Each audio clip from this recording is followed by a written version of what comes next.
This is CGTN, China Global Television Network.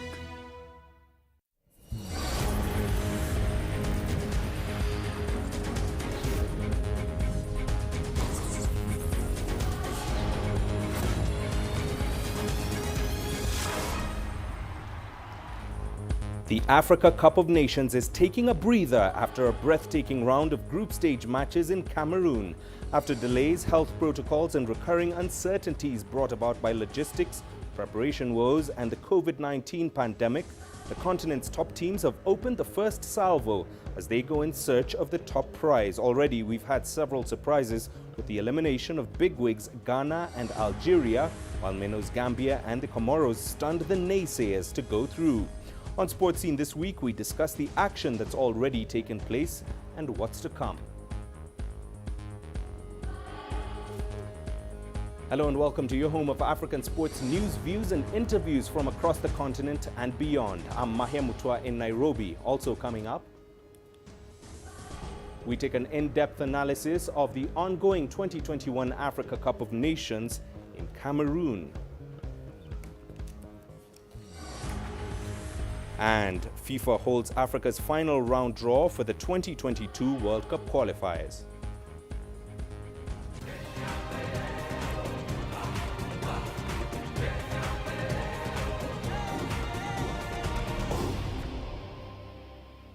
Welcome to the program. Now, after an exciting first 2 weeks of the Africa Cup of Nations, the competition concluded its group stage on Thursday this week. The end of the first round has seen plenty of surprises, such as debutants Comoros and Gambia progressing to the second round, while such giants as Ghana and defending champions Algeria have been knocked out early. So let's take a quick look at the last 16 teams. Hosts Cameroon, Senegal, Morocco, Nigeria, Cote d'Ivoire and Mali progress to the next round as group winners. Burkina Faso, Guinea, Gabon, record winners Egypt, Equatorial Guinea and debutants Gambia qualified as group runners-up. To round off the last 16, Cape Verde, Malawi, Tunisia and another first-timer, Comoros, made it as the best third-place teams across the 6 groups. While four-time champions Ghana's exit from the Africa Cup of Nations tournament in Cameroon has left football fans in the country bitterly disappointed. The Black Stars were knocked out of the tournament in the group stages after losing their last match to tiny island nation Comoros. CGTN's Nabil Ahmed Rufai reports from Accra. This is the first time in 16 years that Ghana has failed to progress from the group stages of the Africa Cup of Nations tournament, and Ghanaians are very upset about their team's early exit. It is sad and painful for me in the sense that when we look at our records in AFCON, you don't expect such a feat to be chosen by Black Stars in what they did just in this year's AFCON. It's a disaster. And I think starting from the president up to even everybody needs to be sacked. We need to dissolve the whole entire team, starting from the GFA up to the players. We need to dissolve everything. Ghana's campaign in Cameroon got off to a poor start when the team lost to Morocco by a single goal during their first group match. Ghana ended up finishing with just 1 point in Group C after they came up against Gabon and Comoros. Football analysts want an overhaul of the national team and its coaches. Something has to be done about how the team is selected, how the coaches are selected, because trust me, we've wasted 3 years of our time trying to find a suitable coach for the Black Stars, one, and also trying to find a suitable team for the Black Stars. Ghana appointed Serbian coach Milovan Rajvac in September last year to lead the national team's bids to win the 2022 AFCON and to qualify for the 2022 World Cup in Qatar. But after this disappointing showing in Cameroon, analysts believe Ghana's chances of making it to the World Cup now look bleak. The Black Stars might not qualify, for the World Cup, given the time from now up until March, the playoffs. It might be tough. And, there's just something that I feel that is going to happen, because if we don't qualify, then it means that it takes our football further back. Ghana has won the AFCON tournament 4 times and qualified for the finals 22 times. The national team's shocking defeat in Cameroon has left many football fans wondering whether Ghana can ever bounce back to its glory days. Nabil Ahmed Rufai, CGTN, Accra, Ghana. Well, the first round conclusion of the Africa Cup of Nations has had plenty of talking points midway through the competition. CGTN's Mohamed Abubakar sat down with Kenyan football journalist Jeff Kinyanjui to get his view of the tournament so far. From 24, we're now down to the last 16 teams of the 2021 African Cup of Nations in Cameroon, with the knockout phase set to begin on Sunday. With me is Kenyan football journalist Jeff Kinyanjui as we dissect the tournament so far. Jeff, welcome. Pleasure is all mine. Let's begin with what has been your highlight of the competition so far. Well, there are several, but I'll pick Sierra Leone's performance. They could be out, but I think they gave a good account of themselves. If they had proper preparations and a bit of luck, I think they would have made it to the last 16. But, kudos to them, from almost a non-existent league, a very struggling country.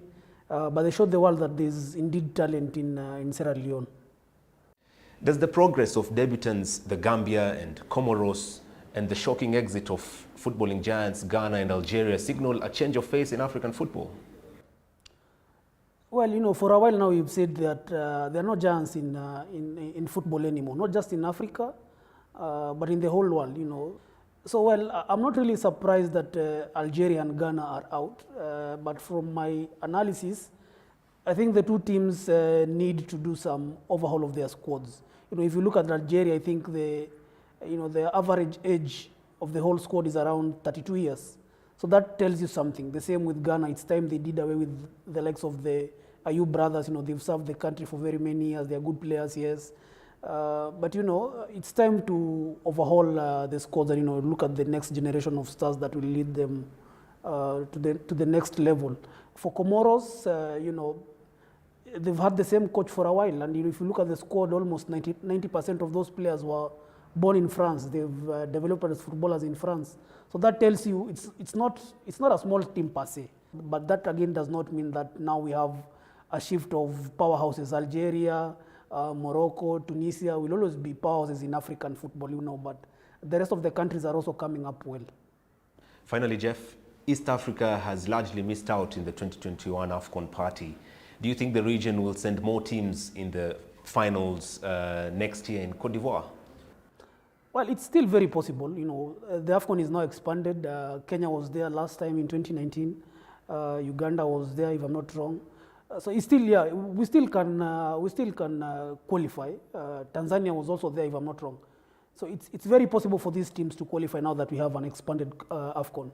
But again, I think we missed out this time all the teams, Uganda, Kenya, and Tanzania, due to preparation.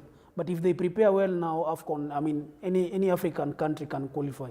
And again, I predict the likes of Somalia will also qualify in the near future. So it's just getting the management side of things correct, and everything will be okay if we prepare well. Well, here's what's coming up on Sports Scene. We'll be continuing our in-depth analysis of the Africa Cup of Nations with CGTN's Deji Bademosi in Lagos and Adel Mahrui in Cairo. So this is it. I'm just about to be shot. It's a little tense here. Bottles are being thrown as they do so. There are about 3 critical bridges here in Malawi. That's one of them. We're going to cross that bridge. As you can see behind me, police forces who are replying with gas. Gas just came in. Tear gas, so it's all begun now. Divisions leading the charge into West Mosul have brought us here. Just got to be careful here with some gunshots. This is where most of the fighting has been concentrated. This is the front line now after 9 days of fighting. We're about 2 to 3 kilometers from within the front clear line. view of this front line position.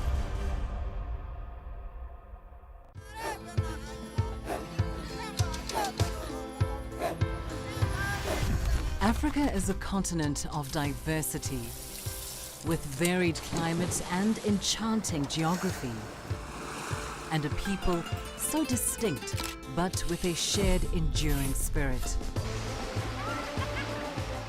We are at the heart of the continent,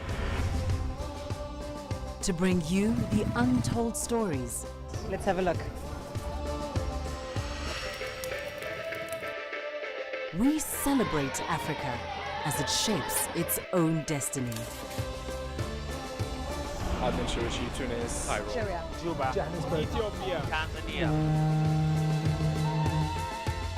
Africa Live. Find your voice.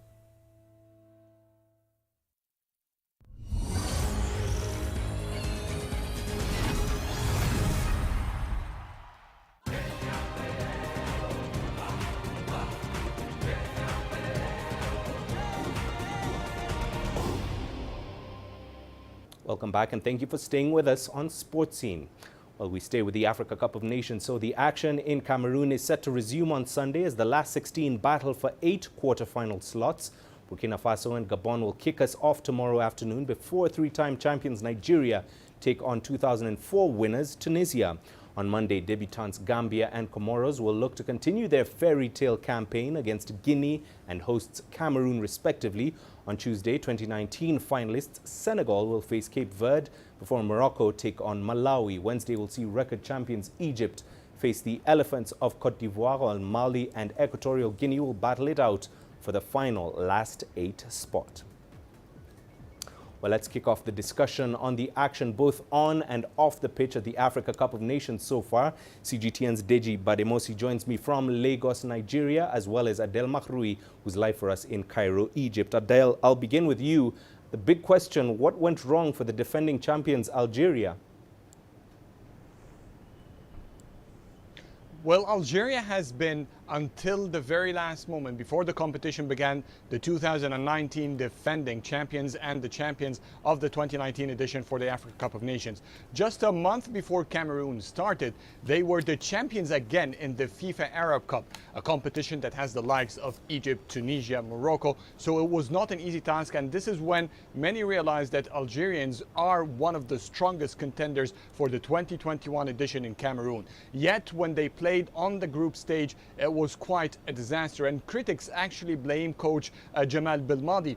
Basically, they say he was more or less arrogant or lazy to create new tactics and team formation. He relied heavily on the 2019 squad that he was playing with, people like Riyad Mahrez or Youssef Belali, and such a formation not only made Algeria its game and its tactics expected by its opponents, but it also put huge pressure on such players, and therefore this what led to the disaster that has not only seen Algeria fail to reach the round of 16, but they were actually the bottom of Group E. Indeed, plenty of surprises so far. Deji, coming to you for the other major surprise, the debutants, the island nation of Comoros and Gambia, who won the place in the knockout stages, both teams there. Did anyone give them a chance going into this tournament?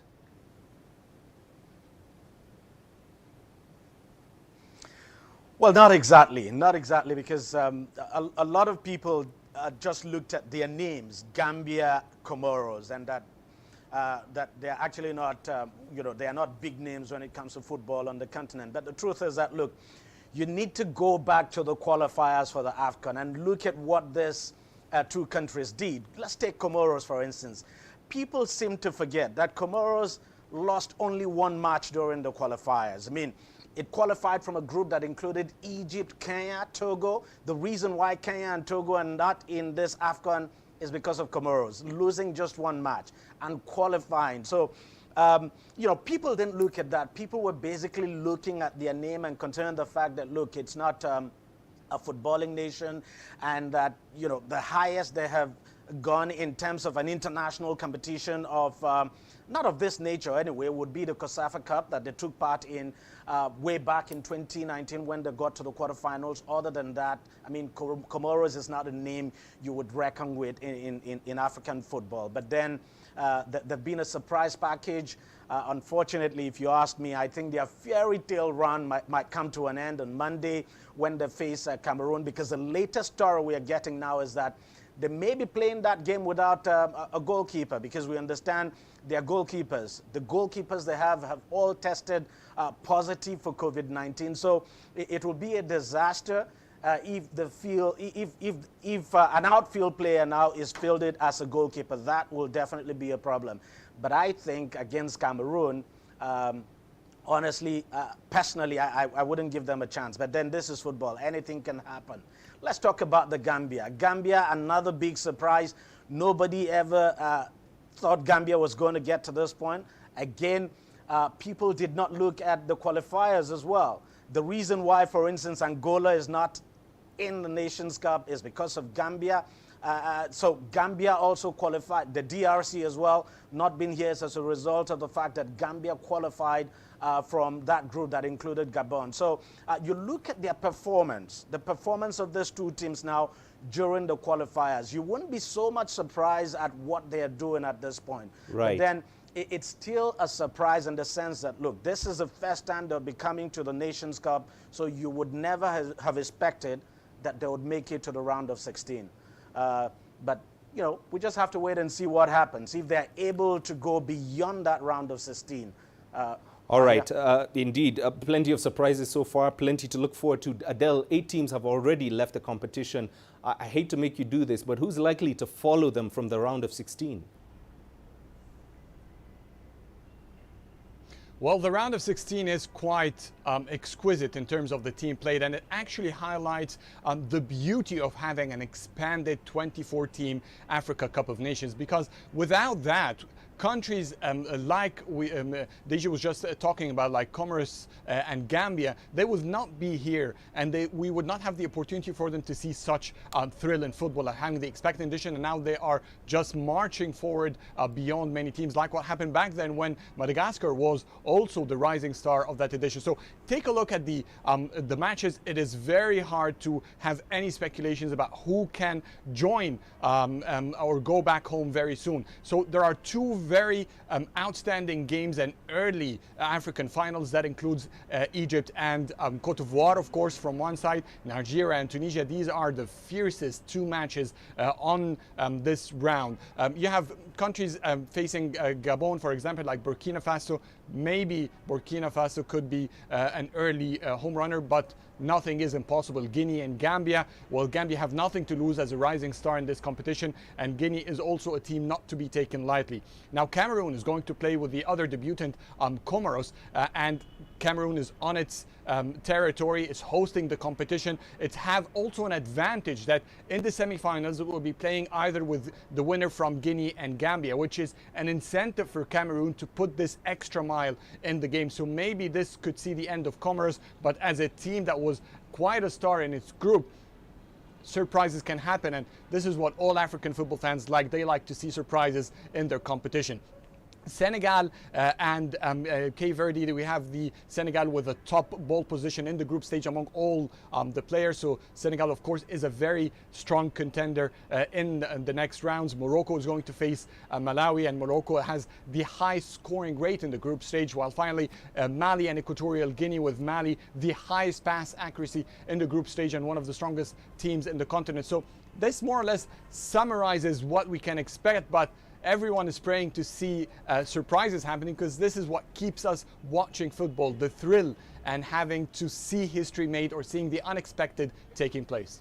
Indeed, thrilling tournament so far. Deji, coming back to you briefly, Nigeria is the only team with a 100% record so far. There were doubts about the squad going into this tournament. What are Nigerians making of their chances now before we go to a break? Look, Nigerians have been pleasantly surprised by this team. Nobody gave them a chance in this country that they were going to go this far. And of course, you're absolutely right. I mean, there were issues before the tournament. The coach of the team got sacked, and then the team is being coached by an interim coach as we speak. And you look at their last two qualifiers, World Cup qualifiers, they just didn't play well at all. So nobody in this country gave them a chance. But everyone has been pleasantly surprised. 100% record. And the hope is that when they take on Tunisia, they will be able to beat Tunisia. And unfortunately, we understand about 12 players have also tested positive in the Tunisian team, so the team will not be complete. That might affect that team now, and that will be an added advantage now to the Nigerian side. But then, look, Mahia, in football, anything can happen. But the Nigerians have said they are very prepared. Nigerians are confident that the team will triumph against Tunisia. But we just have to wait until the final whistle tomorrow, Mahia, to find out if the Eagles will be making it beyond the round of 16. But everyone is pretty confident. I am confident we're going to make it, but we just have to wait and see. Let's see what happens. Indeed, we will be waiting and seeing. Gentlemen, stay on the line. We will shift gears briefly and come back to you before we turn to this. African contenders to represent the continent at next year's FIFA World Cup in Qatar learned the fate of their upcoming opponents when the draw for the final round of the African qualifiers was held earlier today. Egypt will face Senegal, Cameroon will take on Algeria, while Ghana have been paired with Nigeria. DR Congo will face Morocco, while Mali draw Tunisia. The ties will be played across 2 legs between March the 23rd and 29th. So let's continue with our discussion on football on the continent. CGTN's Deji Badimosi is joining us from Lagos, as well as Adel Mahroui in Cairo. Deji, coming to you, any major surprises from the draw conducted earlier today?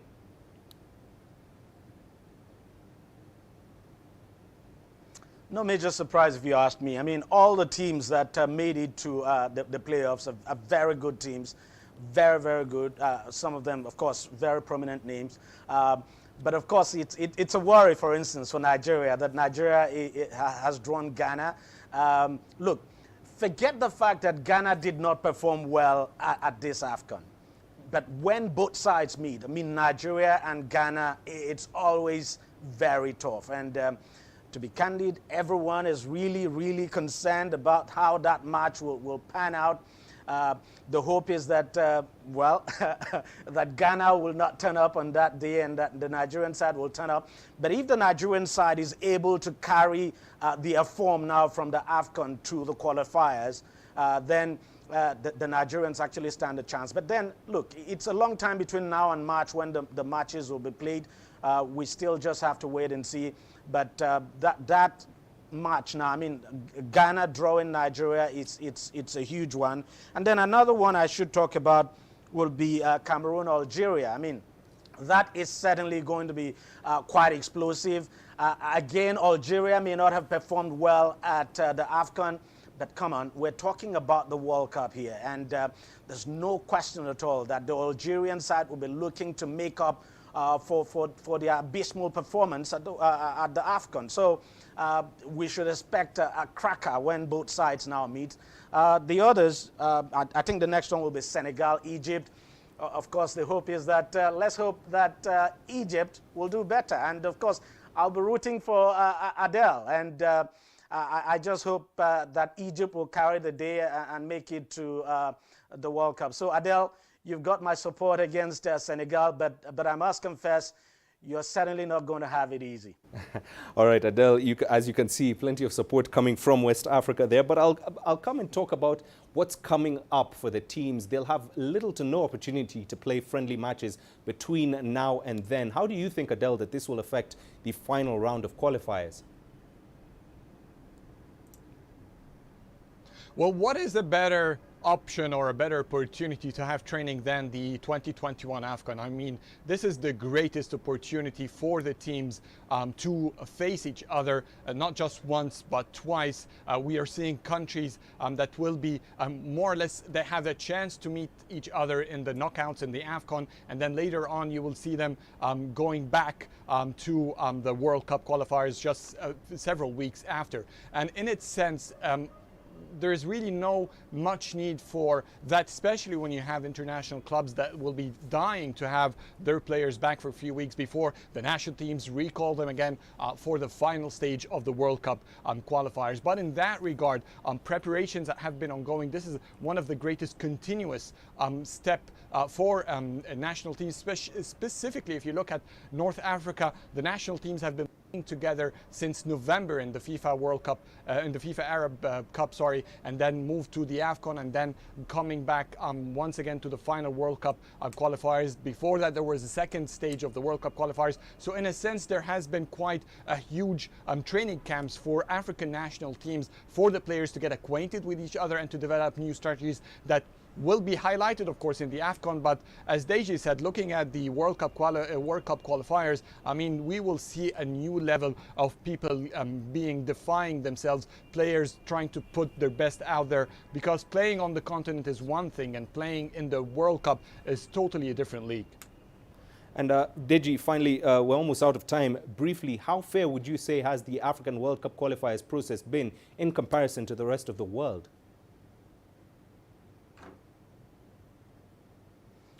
Mahia, straight away, I'll tell you, as far as I'm concerned, not fair. I mean, we shouldn't be having these playoffs at all. Honestly, we shouldn't be having this playoff. If you ask me, I think all the teams, the 10 teams that will be playing against themselves, should be making it to the World Cup. Africa should have been given 10 slots, if you ask me. Unfortunately, it has not happened this time. Of course, in 2026, we're going to get 9 slots.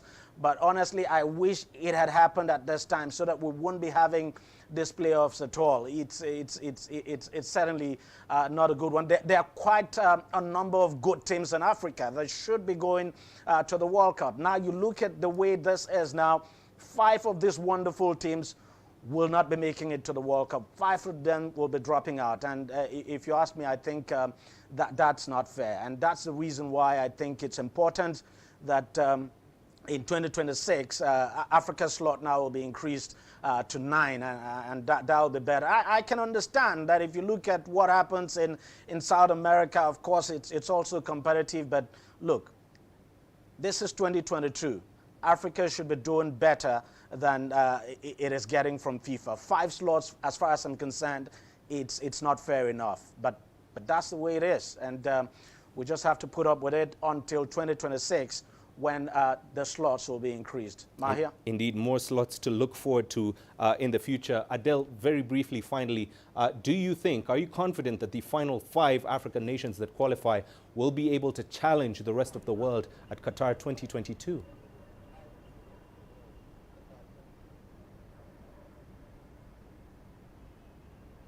So basically, as we said earlier, there's no expectations when it comes to what will happen, but definitely you have the first 5 African teams. The 5 African teams will be there for the final time before such an expansion. They want to put on a great show. Definitely, that is something to be looked at.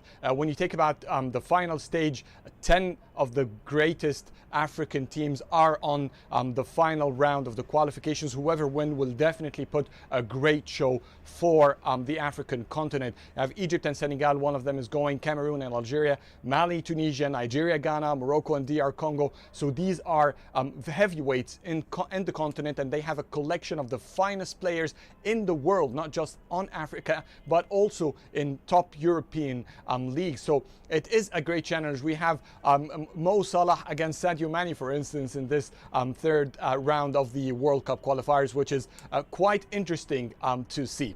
But let me here vouch for Nigeria in its clash against Ghana, hoping that it can get through and we see the 4 North African countries make it, and a record 4 Arab nations in the World Cup from Africa to be in Qatar 2021, which is a great advantage that many Arab nations want to see, as the first Arab country is hosting the World Cup. That's from one side. But if Nigeria makes it through on in the AFCON and Egypt, and somehow they turn to clash, well, I hope Nigeria could lose a bit of momentum that has been putting so far a fascinating show. All right. Amazing solidarity from you both there. Thank you very much, gentlemen, for that riveting discussion. Deji Badimosi joining us from Lagos, as well as Adel Mahrui in Cairo, Egypt. Well, that does it for this week's edition of Sports Scene. Thank you very much for watching. As always, you can send your feedback to those contacts on your screen now and follow us on our digital media platforms. I'm Mahia Mutua. Thanks for watching. See you again, same time.